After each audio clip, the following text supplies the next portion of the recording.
Eu comecei a fazer judô aos 4 anos e meio, por indicação do pediatra. Eu era um garoto agitado, né, cheio de energia. Minha mãe me levou ao pediatra. Na minha família, eu e meu irmão seguimos o caminho do judô. As pessoas me perguntaram várias vezes, né, qual a sensação de ser campeão olímpico, né? É difícil você traduzir uma alegria daquele tamanho. Eu sempre fiquei buscando palavras para traduzir aquele sentimento. Aquele dia foi o dia mais feliz e o mais triste da minha vida também, né? O mais importante para mim naquele dia foi que eu pude dar para os meus pais, um ano depois do falecimento do meu irmão, uma emoção de extrema alegria. Mas ao mesmo tempo eu penso, né, que ser humano tem a oportunidade de ter um sentimento desse, né, tão rico, né, mesmo com toda a tristeza. Esse foi o sentimento daquela vitória.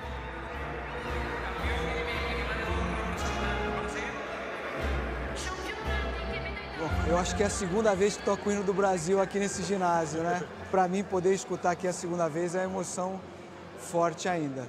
O torcedor do Brasil estava aqui, nessa arquibancada. Eu me lembro porque a entrada de nós, atletas, acontecia ali por aquela porta ali. E a torcida ficava em frente. Então a comemoração foi aqui e eu lutei na área do lado de lá.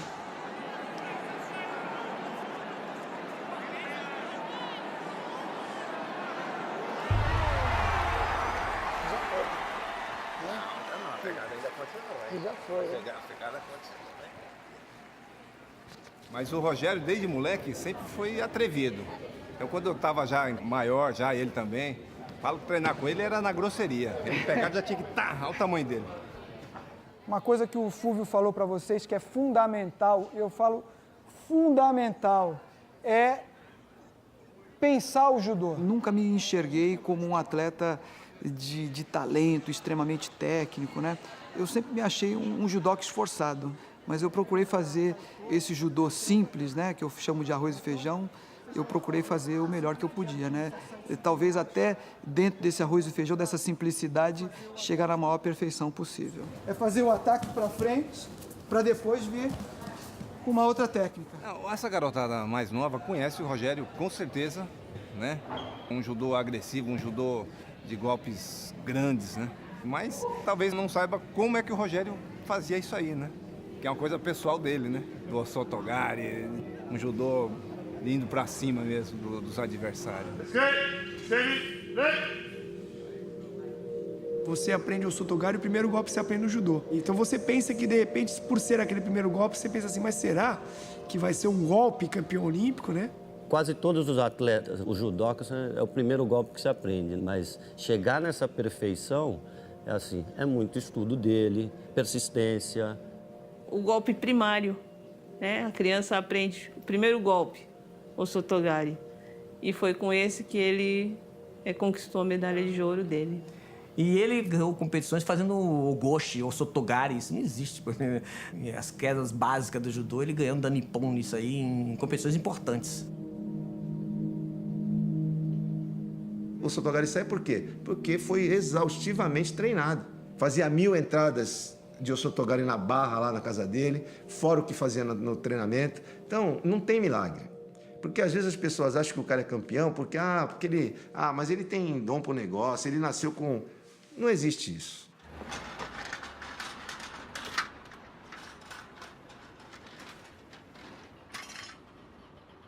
E aí, cara?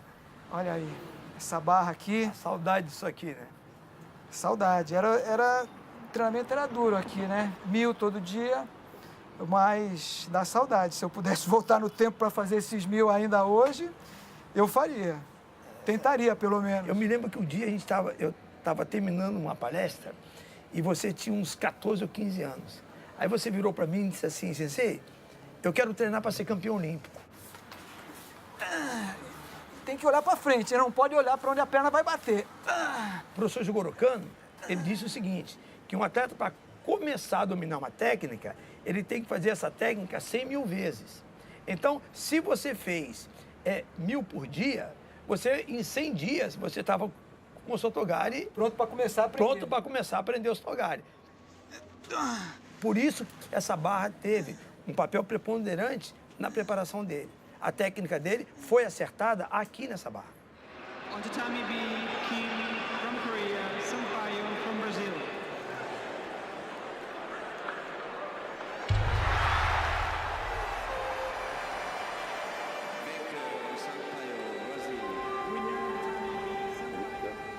Eu inaugurei a minha academia em 27 de fevereiro. E era uma academia pequena, tinha 27 tatames, né? Quando foi no mês seguinte, março de 72, os dois se matricularam, o Rogério e o Ricardo. Aquele com quem eu mais treinei ao longo da minha vida, foram quase 20 anos, foi o professor Paulo Duarte, né? Eu treinei com ele dos 4 anos e meio até 1990, né? Mais ou menos quando houve aquele rompimento com a Confederação Brasileira de Judô. Eu acabei diminuindo o ritmo de treinamento e depois montei minha própria academia, tive meus próprios alunos e aí acabei continuando o meu processo de desenvolvimento. O judô para mim se transformou num caminho de vida, né? Depois de tantos anos de prática, mesmo sem hoje colocar o kimono, eu falo que eu luto judô sem kimono. Importante, a forma clássica do Sotogari. Primeiro, modo de segurar no kimono, ao lado do pescoço, segura a mão, dedinho para baixo, aqui ó, né? Mão da manga ao lado do cotovelo. Se ela subir, ela vai voltar com força. A relação minha com o Sampaio, com os irmãos Sampaio, né, foi do contato que nós tínhamos na Federação Paulista e nas competições, que a gente sempre se encontrava nas competições e a gente observava que os dois eram atletas que tinham um potencial muito grande. O Ricardo era um ano mais velho que eu e o Rogério 2 anos mais novo que eu. E a gente até brinca, né, com o Paulo Duarte, eu já falei isso para ele, o senhor pode ser um baita professor, mas uma turma que nem tinha naquela época, o senhor nunca mais vai ter. O Sano e o Rogério e o Ricardo sempre foram os ídolos da academia. Moravam juntos, né? E a hegemonia de 3 Olimpíadas, né? 84, 88 e 92 também é uma coisa que vai ficar para a história, né? Aquela casa foi para 3 Olimpíadas na categoria meio leve.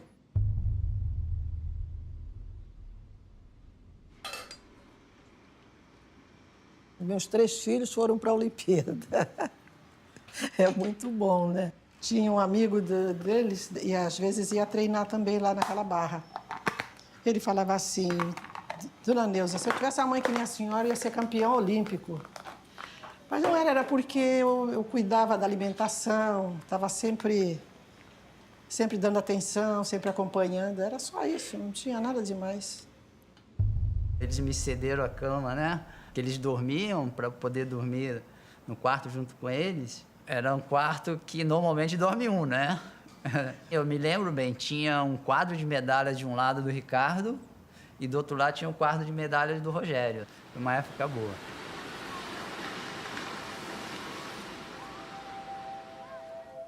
Antes de 84, o Brasil só tinha conquistado uma medalha olímpica, que havia sido o Chiaki Shin, em 1972, de bronze.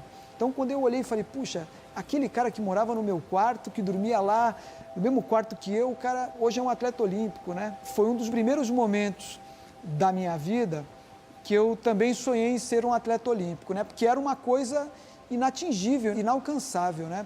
Mas, logicamente, era um período diferente, a gente não tinha a estrutura de treinamento de competições que existe hoje. Por várias vezes, eu tive que ir na casa dele para empurrar o carro dele, que o carro dele não pegava. E por várias vezes ele deixou de ir treinar porque o carro parou no meio da serra. Na época eu tinha patrocínio, ele estava sem kimono mesmo para competir e eu emprestei para que ele competisse com esse kimono, assim. E deu sorte, né? A estrutura de apoio, de logística e facilitação era zero, não existia. Era muito mais talento e garra dos atletas que qualquer outra coisa. É impossível comparar os resultados, né? O Rogério foi campeão num momento que a confederação não dava absolutamente nada para eles. E eles nem mesmo tinham tanto intercâmbio internacional para saber quem eram realmente os seus adversários.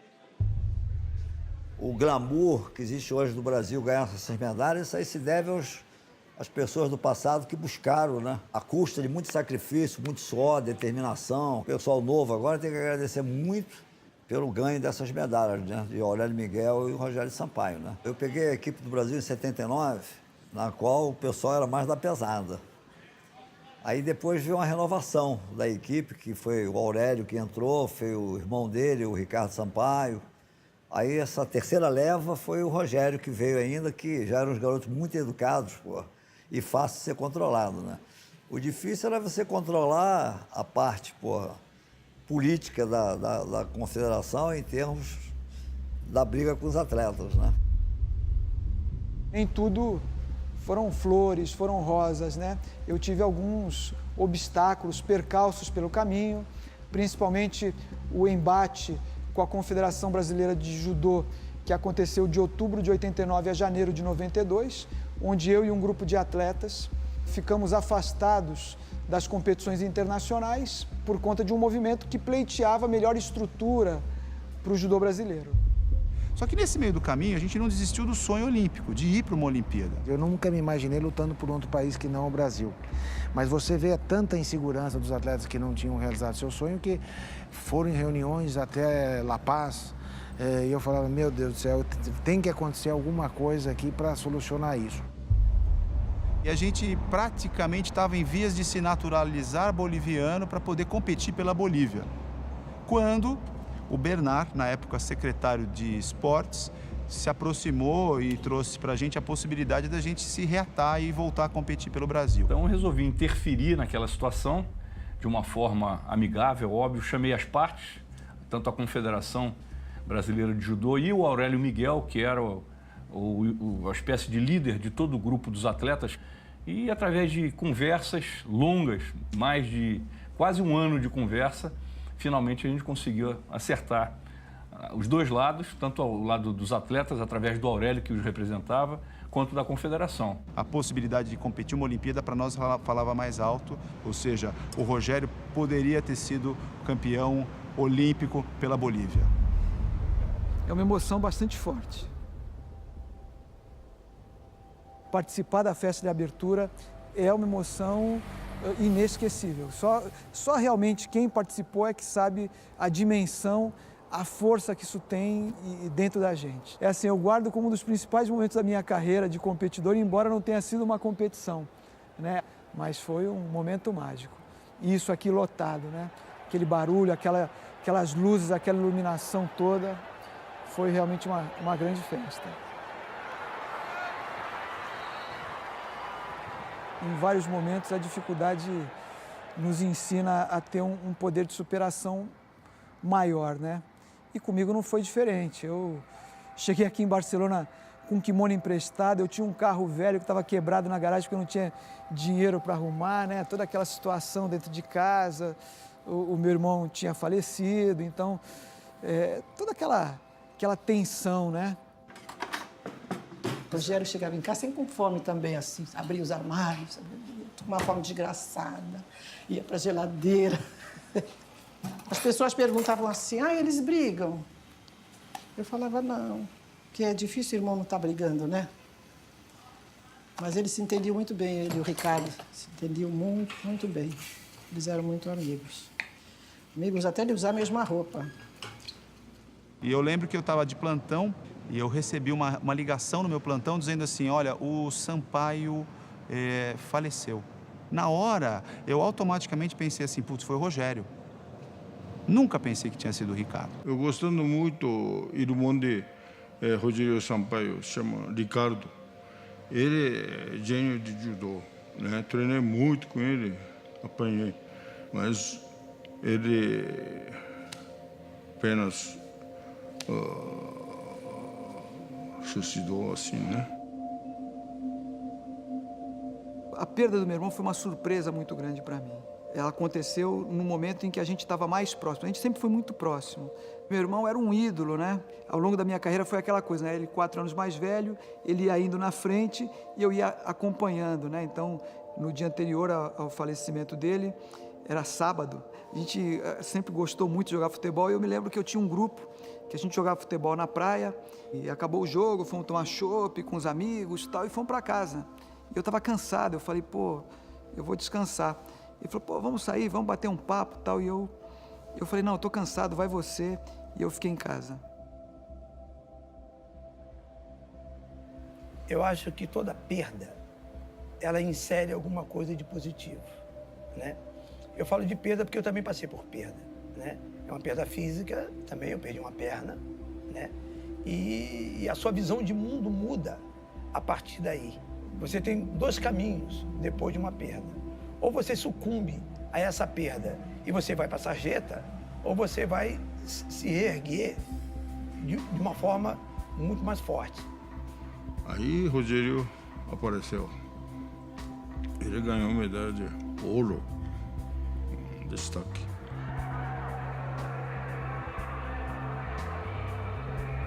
Eu me lembro que durante uns 15 dias foi uma coisa muito pesada. Era difícil ir dar aula porque os alunos olhavam pra gente querendo uma explicação e não tinha.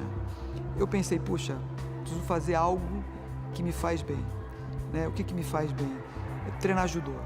Né? Mas voltar a treinar com aquele afinco, aquela determinação que eu treinava antes daquele momento em que houve o rompimento de nós, atletas, com a confederação.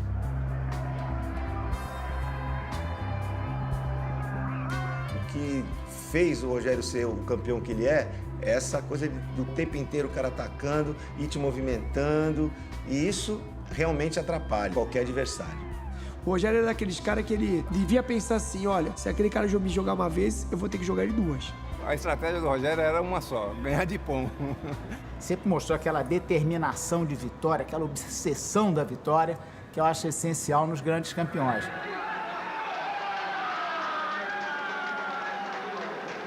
Em 1990, nós montamos a academia. E nós estávamos chegando na casa dele um dia e estava lá a carta da Confederação, nunca me esqueço, estava a carta da Confederação Brasileira na porta da casa dele. Aí ele pegou aquela carta, ele leu e era a convocação dele para a seletiva olímpica. E ele rasgou a carta assim e falou, eu não quero isso aqui e tal, e jogou. Eu liguei pro Feijózinho na época, falei, pô, o Rogério foi convocado, tal, apesar da briga, né? E eu acho que a gente devia bater um papo com ele, porque a gente sabe do potencial dele e, de repente, fazer com que a cabeça dele mude e tal. E batendo um papo a gente conseguiu. Foi aí que o Rogério falou assim, olha, eu vou participar dessa seletiva. O Sérgio Pessoa foi um dos maiores judocas que o Brasil já teve, embora não tenha sido medalhista olímpico. Foi muito difícil, porque ele começou num ritmo alucinante e eu não tive jeito, eu tive que acompanhar o ritmo dele. E aí eu pensei comigo, pelo que eu conheço do Pessoa, esse tempo que falta eu vou ter uma oportunidade de dar uma última técnica, um último ataque, um último golpe. E aí, na troca de pegada, eu consegui fazer o Osotogari e consegui o Ippon. Foi uma das lutas mais difíceis da minha vida. Eu acho que aquela luta, eu acho que ela fez parte dos Jogos Olímpicos.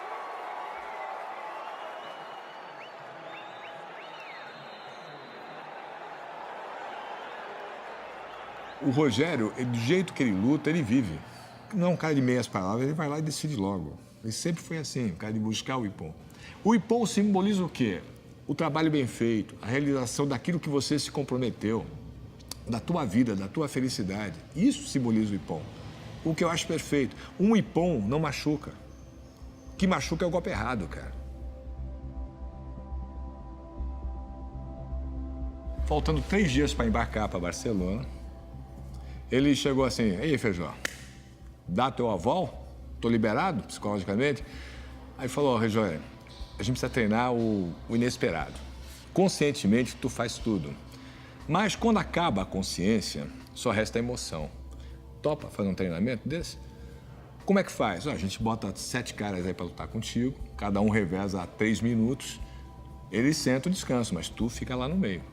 Até acabar a resistência física. Aí a gente vai ver o que tu é capaz de fazer que não sabia que era capaz de fazer.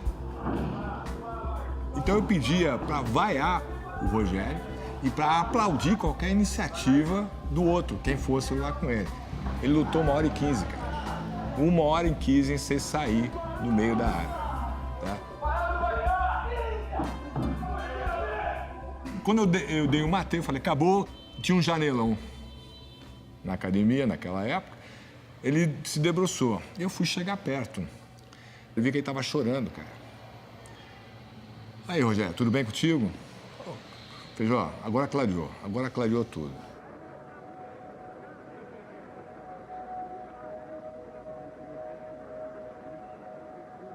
Eu pensava muito que eu treinei a vida inteira, né, 20 anos, para ter essa oportunidade, né, de ser um atleta olímpico.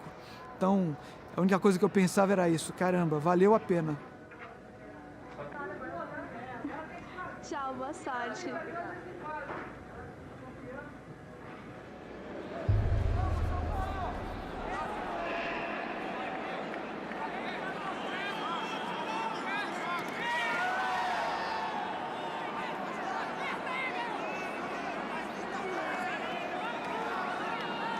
E o que foi fundamental nos Jogos Olímpicos de Barcelona foi ter vencido as 3 primeiras lutas por ippon. Aquele dia eu comecei a saber que eu não tinha tanto equilíbrio emocional. Porque quando eu vi o Rogério fazendo o Sotogari, daquela maneira que ele estava fazendo, ele não vai ficar em pé a segunda luta. E foi ao contrário, quem não ficaram em pé foram os outros. Né? Emoção, né? Ninguém acreditava, mas o zebra, né? Milagre aconteceu. Né? Ele também não estava acreditando assim de ganhar. Né? Rogério, última chance, vai! Estou com o campeão mundial de alemão e jogou, Rosari, ganhou a medalha. Kelmas era apontado como o melhor atleta da competição, né? Era o favorito, né? Um dos favoritos. Né? Essa luta é um clássico do judô. É um duelo de titãs. 2 atletas super preparados, no auge da forma física, técnica, estratégica. Foi simplesmente eletrizante.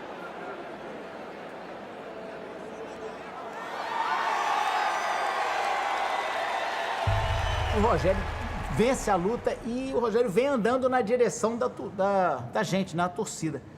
A turma que estava na segunda, terceira, quarta fila, veio todo mundo para abraçar o Rogério, né? Mas o Aurélio, com aquela sua autoridade, né, e sabedoria de campeão olímpico, né, falou assim, não, vamos lá para dentro, vamos alongar, vamos descansar, que você ainda não ganhou nada. Todo mundo fazendo festa. Eu me lembro até o Castropeu pôs uma caixa na cabeça, ficou brincando, passeando, e tão feliz que estava, todos nós. Né? E aí nós até falamos, olha, vamos concentrar porque não ganhamos nada. Nós temos que ganhar o ouro, que o que vale aqui é o ouro. No dia que eu conquistei a medalha de ouro, a gente chegou na Vila Olímpica, era mais ou menos 11h30 da noite. E aí saímos, né? Eu, o Aurélio e o Castropil, porque a gente estava com a adrenalina a milhão. E a gente tinha que comemorar. Eu dava risada e eu não conseguia parar de rir. Eu ria sozinho, eles falavam alguma coisa tal, e eu ria sozinho. Eu acho que foi um riso de alívio, de alegria, de felicidade, de alegria plena, né? É difícil a gente ter momentos como esse na vida. Eu acho que essa alegria plena eu tive quando meus filhos nasceram. Tudo que eu lembro da minha vida, em todas as fases, eu praticava judô. Toda aquela parte da perseverança, da disciplina, do respeito ao próximo, tudo isso que a gente aprende no judô, eu trago para a minha vida pessoal e profissional. E hoje eu vejo o quanto que é importante em tudo aquilo que a gente faz buscar essa perfeição.